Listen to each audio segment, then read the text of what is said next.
Welcome to The Hidden Load, the podcast where we uncover the unseen weight carried by the educators and leaders in medicine and explore how to lighten it.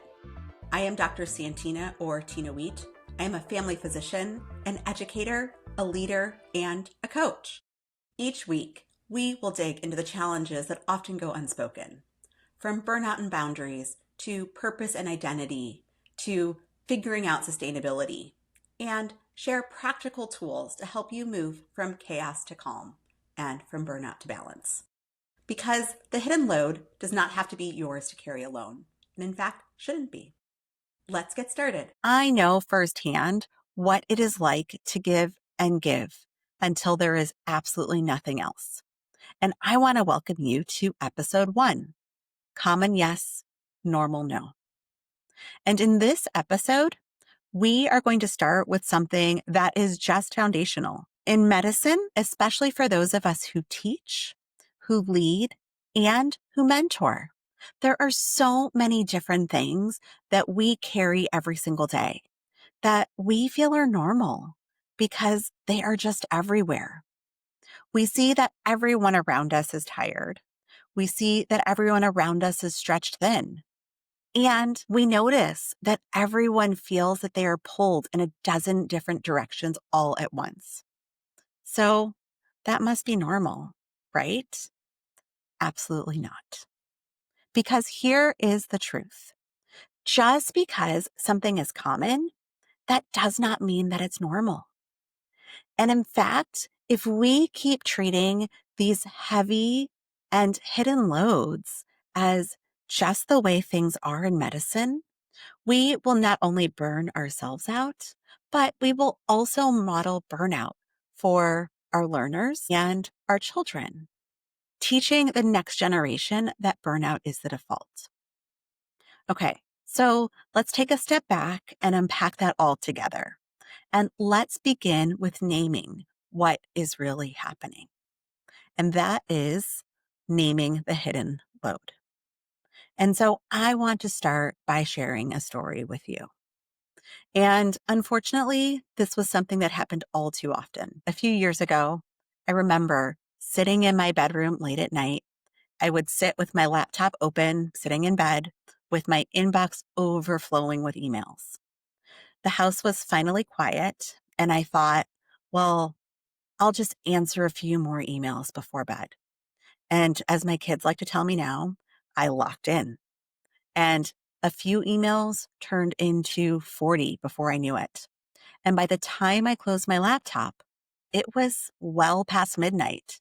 And unfortunately, I knew that my alarm was going off at 5:30 the next morning. And here's the thing. No one asked me to do that.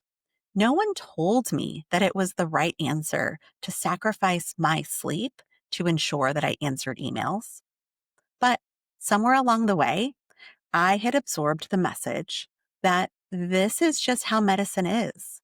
This is just the job. I thought that it was being tired and overextended, and it was also pretty normal to feel a little resentful as part of the everyday job description. Does that sound familiar to you at all? You might have your own version of a story like that. And if I'm honest, I have lots of my own. Maybe your version is finishing notes after your kids are sound asleep.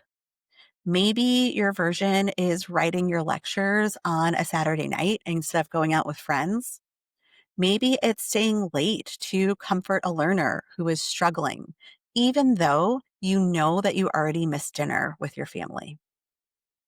Now, when I say the hidden load, what I really mean is the things that you are carrying that no one outside of this role truly sees. It might be the pagers or the text message or the app alerts that just don't stop, particularly in the middle of the night. It might be that student who is falling behind and needs the extra support that you're worried about. It might be that inbox that is full of patient messages that are waiting for you at 10 p.m., even though you've been through an entire day of clinic and all you need is a few extra hours of sleep. It might also be that committee work the evaluation, the lists of recommendation letters that you still have yet to write when you already are feeling like there's so much on your plate. It might also be the learners who are watching you for the cues on how to handle the stress, how to demonstrate professionalism, and even how to demonstrate humanity. That sounds really heavy. It is the load of being the backbone for our patients, for our learners, for our colleagues, for the rest of our clinical team, and truly for our institutions. And because so many of us are carrying this, it just becomes invisible. It blends into the background of medicine. But invisible doesn't mean that it's something that's light. And when we convince ourselves that this load, this weight is normal, then we tend to stop questioning it. And that's not okay. We need to question it. To help us do that, let's take a step back and compare this load to other professions. So let's zoom out for a moment. Let's imagine if we were talking about other professions working in the way that we are working with medicine. Let's start by thinking about teachers. If our teachers were expected to grade every assignment at home, to answer all of the parent emails at all hours of the day, doesn't matter when they came in, they had to respond within a few hours. If they had to design new curricula and still show up every morning and smile in front of a classroom of 30 odd students, all doing this without recognition or extra time or prep periods, then we would hear an uproar. And it would be absolutely right to hear that uproar. Or what about pilots? Imagine an airline saying, "Oh, our pilots are exhausted. They've been working 24 hours, but we still trust them to push through. And we need to do that for the sake of efficiency." You would never step foot on that plane. I know I certainly wouldn't. And here's a playful version.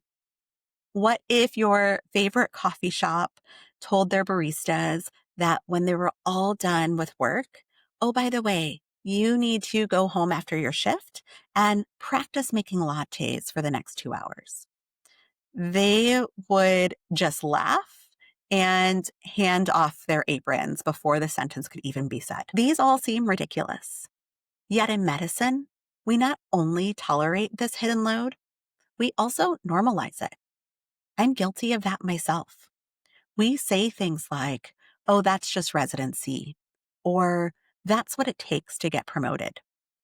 And the truth is that because of that, it becomes part of our identity to carry all of that load.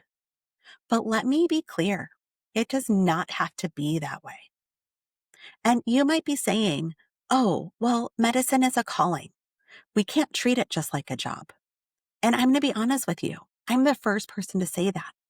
But something can be a calling and still not have the same cost that this load has.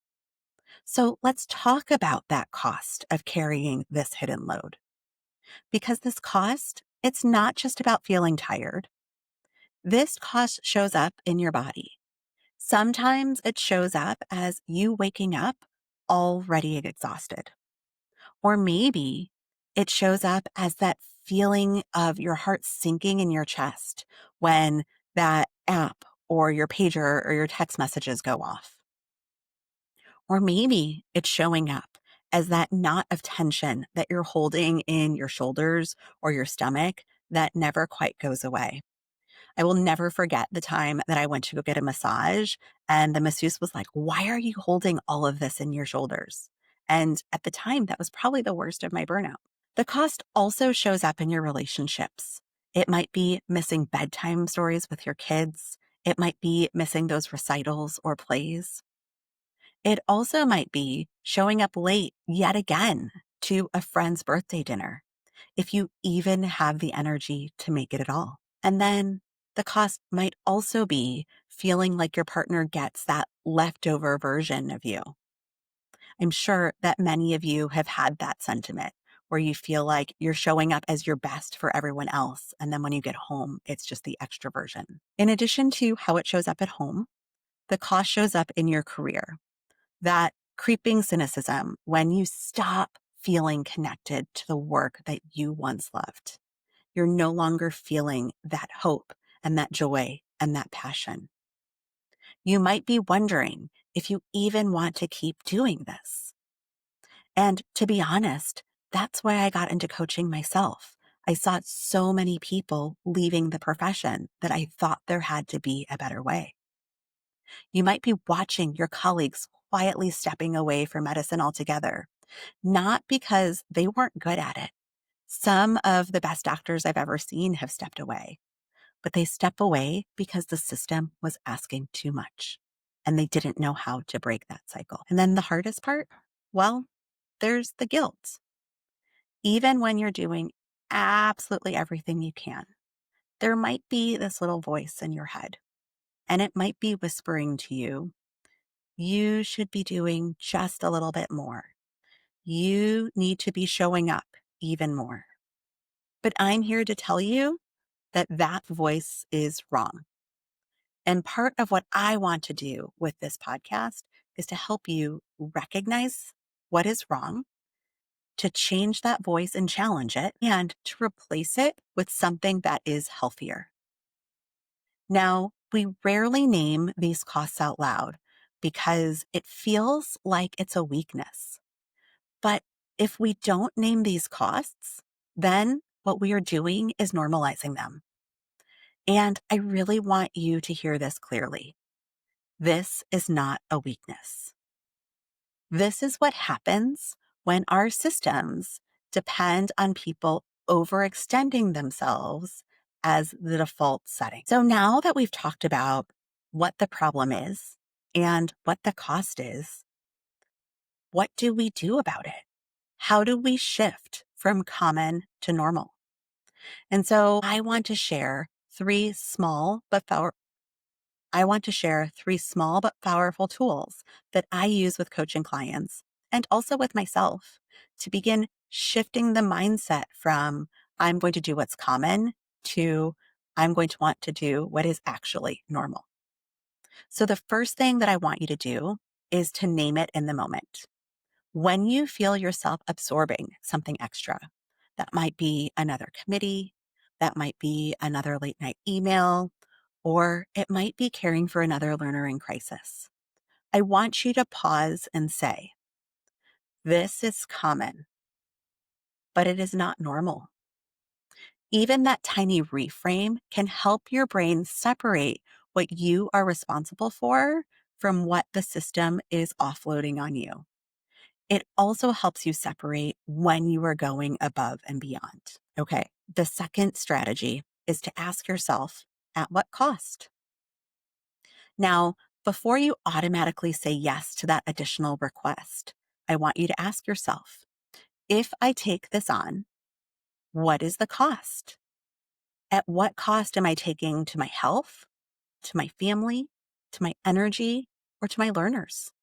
Sometimes the answer might be the cost is just too high. And when you make that decision, hold to that decision. You are allowed to decide that. And the third strategy is to model your boundaries out loud. This is especially important as educators and leaders. When you are able to say, I don't answer emails after 7 p.m., or I will need to hand this off and delegate this because my plate is completely full, then you are doing more than just protecting yourself.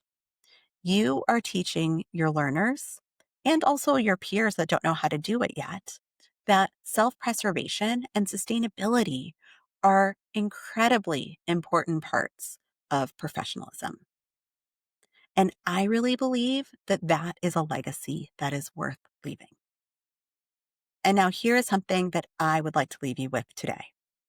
I want you to take one moment this week to notice where you have been treating something as normal just because everyone around you is doing it, just because it is common. I want you to write it down I want you to call it what it is. Common, but not normal. And I want you to think about how that feels. And I want you to name it instead of swallowing it. And I hope you will share with me how that felt. I want to thank you for spending this time with me in episode number 1, Common Yes, Normal No. If today's conversation resonated with you, then I would love for you to help me out with 3 quick things. The first is to subscribe or follow the show. That way you will never miss an episode. The second thing is to leave a rating or a review. It helps other educators and leaders in medicine find this podcast. And also, it helps remind me that these are conversations that are worth having. And then third, I hope you'll share this episode with a colleague who might need to hear what they're carrying is not theirs alone. Because sometimes the worst part of it is truly the isolation. And one more truth is that holding everyone else up should not mean that you are losing yourself. And before we wrap, I would love to share a little sneak peek at what is coming next. In episode 2, we are going to talk about the myth of balance. Now, we have all been told that we should find it and we should achieve it. But what if balance isn't actually what we think it is? And what if chasing it the wrong way is actually adding to our hidden load instead of relieving that load? That is what is coming up next week, and I can't wait to dive into this important topic with you. I'll see you then. Thanks for joining me on The Hidden Load. Tag me on Instagram at Dr. Tina Wheat or email me at santina@santinawheat.com with your takeaways and ideas. Don't forget to subscribe, and until next time, let's lighten your hidden load.